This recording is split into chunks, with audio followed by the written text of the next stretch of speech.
The 2024 Consumer Electronics Show, the world's premier tech show, concluded in the U.S. city of Las Vegas on Friday, featuring latest innovations in consumer electronics industries. The four-day show drew more than 130,000 attendees and over 4,000 exhibitors from more than 150 countries and regions, including over 1,200 startups. Exhibitors showcased a blend of cutting-edge technologies, new launches and quirky gadgets at the show. Meanwhile, Chinese companies have also unveiled a series of new tech products and solutions at the CES.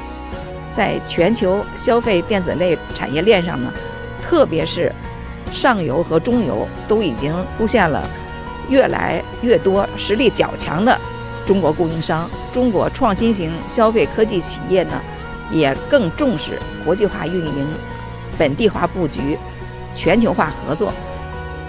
Top themes of this year's show included artificial intelligence, mobility, sustainability, and innovations to solve some of the world's biggest challenges.